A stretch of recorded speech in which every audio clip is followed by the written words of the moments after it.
So, the concept I have chosen to speak about today is how cultures vary in their norms. Norms are rules and expectations of behavior that guide the way we act in our culture. So, a little background about me is that my family is originally from the Philippines. So, my dad, my aunt, and my grandma all came here from the Philippines, meaning that they're still going to have those norms and social interactions that come from the Philippines, and they're going to bring them here and pass them down onto me and my sister and my cousins.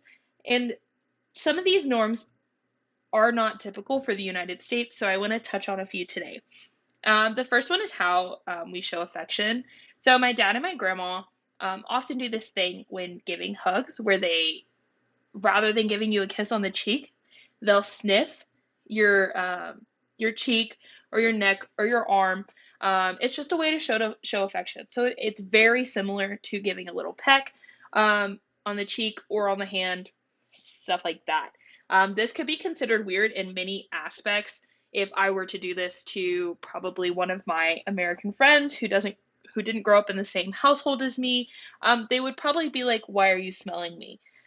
This would be very realistic for them to be confused about since it's not something we normally do here. Another norm that I want to touch on is the Filipinos' um, viewpoint and relaxation on time.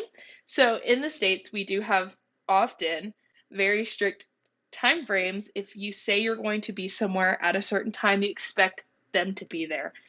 While in the Philippines, this isn't as structured. It's a lot more relaxed. They often are tardy or late to events, and it's referred to as Filipino time. It's not considered rude to be late to an event or tardy. It's considered very normal, and everyone is very used to it. For example, when I was in the Philippines for my dad and my stepmom's wedding, I was concerned that we weren't going to get to the venue on time because in the States, oftentimes weddings will start exactly when they say they're going to start. Thankfully, I was traveling with the bride and groom, so this didn't matter as much. But I expressed that we would be late to the venue, and he simply laughed at me. And after a while, I was like, "Why are you laughing at me?" And he expressed that there's this thing called Filipino time where oftentimes people are about 30 minutes to an hour late to events and planned meetings. I looked at him and I thought this was insane because why would you be 30 minutes late to a wedding? But as I realized when we got to the venue 30 minutes late, no one was there. We had plenty of time to set up and everything before the ceremony even started, and guests didn't seem to arrive until about an hour after.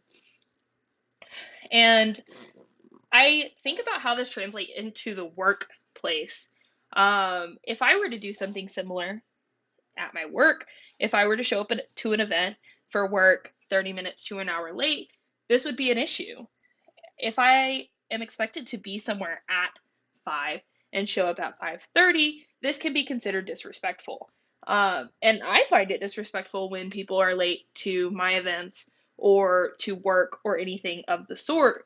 Or if I'm scheduled for a shift at 5 and I show up at 5:30, I expect to be sat down with a manager about my tardiness and keeping track of time and stuff like that.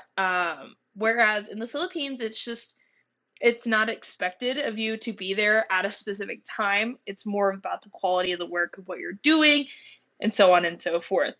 So it's just really interesting to see how these norms can play parts in how we perceive things and what we see as disrespectful and polite and ingenuine and stuff like that. So it's really good to see cultures from a different standpoint. Whereas I grew up in the United States and my dad grew up in the Philippines, we do sometimes butt heads on what is inappropriate to say and if we're being too loud in a conversation and stuff like that. So that is my viewpoint on cultures and how they vary in their norms from my firsthand perspective.